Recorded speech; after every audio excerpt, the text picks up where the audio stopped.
what's up, Taiwan? I'm Joyce with news from here in Taiwan and around the world.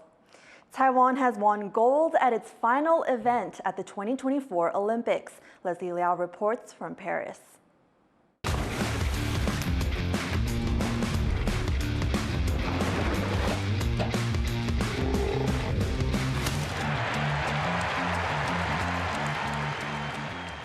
In its very last event at the 2024 Olympics, Team Taiwan has secured its second gold medal here in Paris.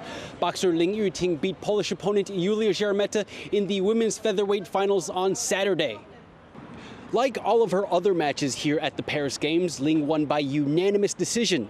She had a clear height and reach advantage over Jeremeta and struck with a flurry of jabs and uppercuts. 玉婷毕竟还是比较年轻，比较有一些经验的选手了哈，所以我觉得在这个部分技战术的方面，我想她表现得不错了。金牌，金牌，金牌，金牌。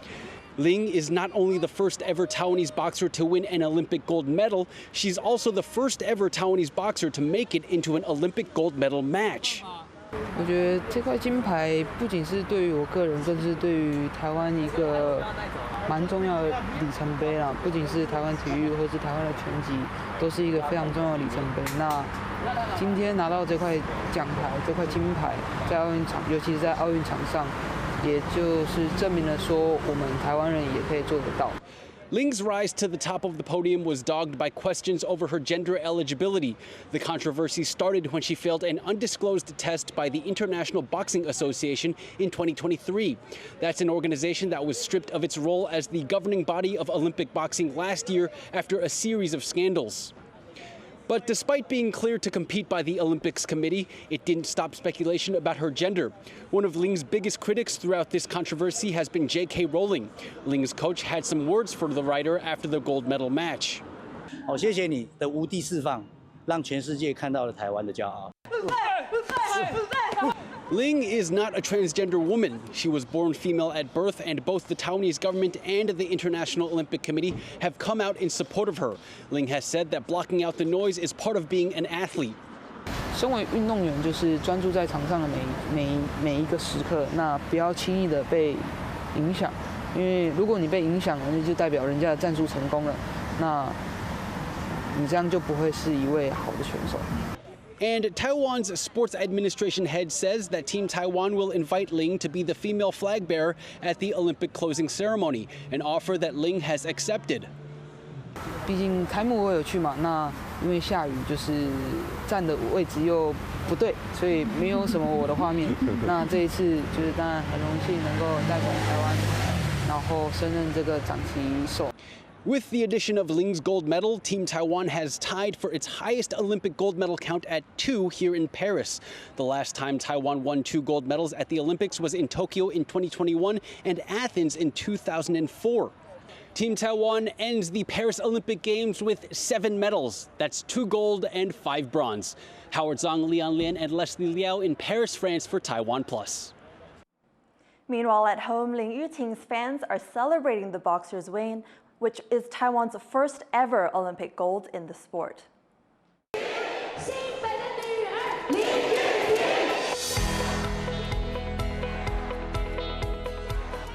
Passionate cries ring out in Taiwan for the country's beloved boxer Ling Yu-ting, who's fought her way past elite opponents and fierce scrutiny of her gender despite being cleared to compete, to now clinch the gold medal in women's featherweight boxing, defeating Poland's Julia Jeremeta at the Paris Olympics. 今天我们用金牌来证明林玉婷是台湾最棒的。从她国中、高中，我们都是同一所学校，那我们就知道她确实生理性别就是女性，那不用担心。 And at this watch party in the boxer's home city of New Taipei, a special fan, Lin's mother. 我哭了，对呀，我们就说她做到了。 Lin's mother says it's been difficult to sleep as heated debate over her daughter's eligibility to fight in the women's category despite Olympic clearance spread around the world and plagued Lin's run in Paris. They're entirely eligible, women on their passports. Despite competing in women's boxing for years, Lin was stripped of a bronze medal at last year's World Championships in New Delhi after failing an undisclosed gender eligibility test issued by the now discredited International International Boxing Association. People in Taiwan have turned on online attackers, including author J.K. Rowling for taking aim at Lin, with Taiwan's President Lai Ching-te and former President Tsai Ing-wen also speaking up in support of the boxer, who got her start in the sport as a 13-year-old girl wanting to protect her mother from domestic abuse. Spotting Lin's talent, coach Tseng trained her with male sparring partners, as no female athletes in the area could match her skill. In an interview 10 years ago, Lin's grandmother, who has since passed away, says she always worried about her granddaughter getting hurt in the combat sport.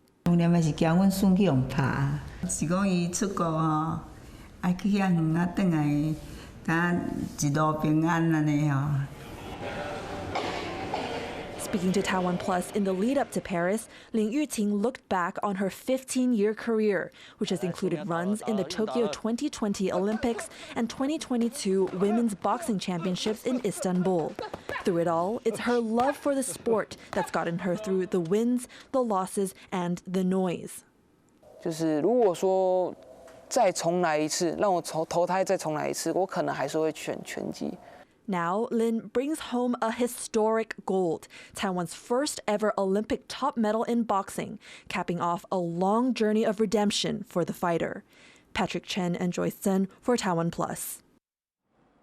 Olympic weightlifter Chen Wen-Huei has finished 6th in the women's 71-kilogram division. The result is a disappointment for Chen, who won bronze in her Olympic debut 3 years ago. This year, she finished with a total weight of 236 kilograms after falling during her third and final attempt. But her teammate, weightlifter Kaohsiung secured bronze in the women's 81-kilogram division. Today is the last day of a trial scheme in Denmark's capital, Copenhagen, to promote green tourism as cities across the world deal with the environmental impact of massive influxes of visitors. Harel Hughes tells us more. In the waterways of Copenhagen, kayakers scoop trash out of the water as part of a government initiative called CopenPay, a program that rewards tourists for climate-friendly actions. If participants collect trash for 2 hours, the tour becomes free. When people are on the water, they will be more invested in having a clean ocean. So when you're in the ocean, you get invested in the ocean. The tour is just one of 20 attractions across the Danish capital that offers green benefits. Other activities include doing a few hours' work at an urban garden for a free lunch, or cycling to the National Museum for free ice cream. Some 12 million tourists visited Copenhagen in 2023, so the city decided to promote climate-friendly principles that visitors may have left at home. I think about it when I'm at home, but when I travel, I do think about convenience more, which makes me sad. I'm conscious, like in my land, but when I'm like traveling, I don't think about it because I just want like to have fun or like to see stuff. The reward system is a pilot scheme, being trialed only for a few weeks. Conservationists say it's a good start, but to truly curb the harmful impact of mass tourism, more sustainable solutions are needed. Well, I think it's interesting because it puts some action to the concept of sustainability. People can join and do a few things.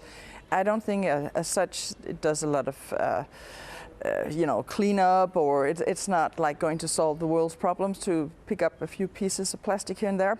With the scheme, Copenhagen joins other cities around the world, like Barcelona and Tokyo, working to reduce the downside of being popular places to visit through activities that promote green travel, one piece of litter at a time. Lufiline Harel Hughes for TaiwanPlus. Venezuela's top court will get the final say on the country's recent disputed presidential election. The election's results, which gave incumbent President Nicolas Maduro a third term, have been disputed since July. The country's opposition says it has evidence to prove their candidate, Edmundo Gonzalez, won in a landslide. However, the top court says they've failed to submit this evidence. Several Latin American countries and the U.S. have recognized Gonzalez as the winner. Facing forced conscription from the ruling junta and violence from the militia fighting it, many of Myanmar's Rohingya minority are choosing to flee. Bryn Thomas reports. On May 24th, Saifur Rahman and his family found themselves among the thousands of Rohingya fleeing into the night as their homes burned down. He says his village in western Myanmar's Recount state was set alight by the anti-government Arakan Army, or AA, after they seized it from the country's ruling junta.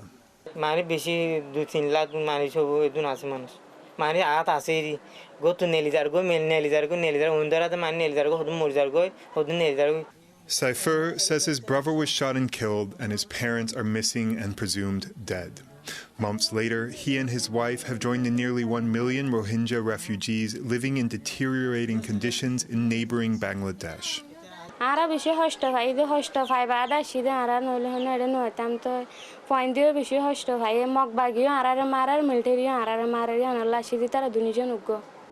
The attack in May on their settlement in the town of Butidong was part of the latest wave of violence targeting Rohingya. Since 2012, the mostly Muslim minority group has been persecuted by every government that's ruled them. In 2017, a crackdown by the former Buddhist-majority democratic government saw thousands killed and hundreds of thousands more displaced in a campaign the UN described as a textbook example of ethnic cleansing. When that government was overthrown in 2021, a civil war broke out and the ruling junta forces began forcing Rohingya men and children to fight for them.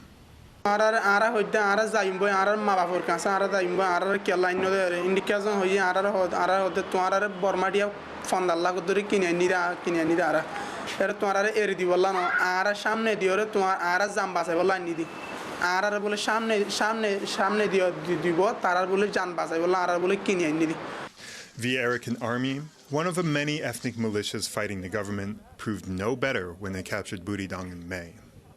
And then on the 17th of May, quite early in the day, the AA began informing people that they could not stay in Butidong and they needed to leave.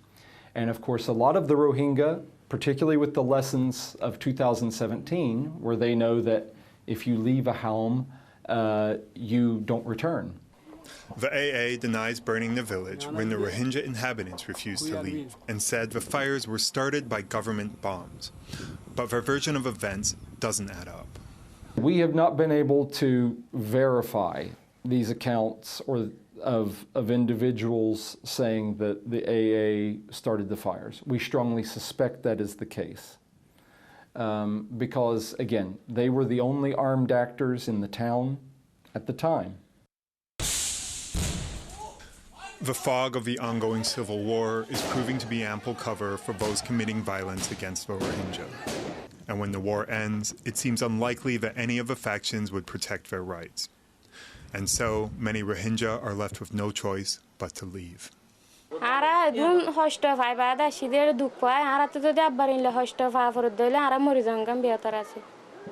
with their lives as refugees in Bangladesh also under threat, Rohingya people continue to face an uncertain future. James Lin and Bryn Thomas for TaiwanPlus.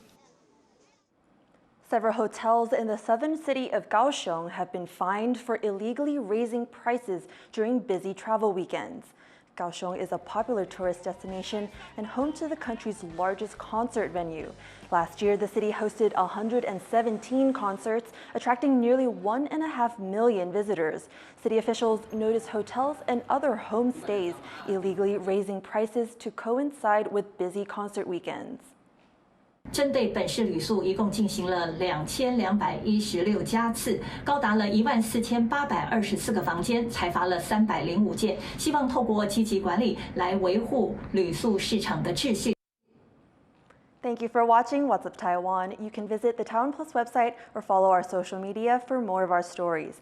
Before we go, here are more celebrations after Taiwanese boxer Yu-ting won gold in Paris. I'm Joyce. Take care and see you next time.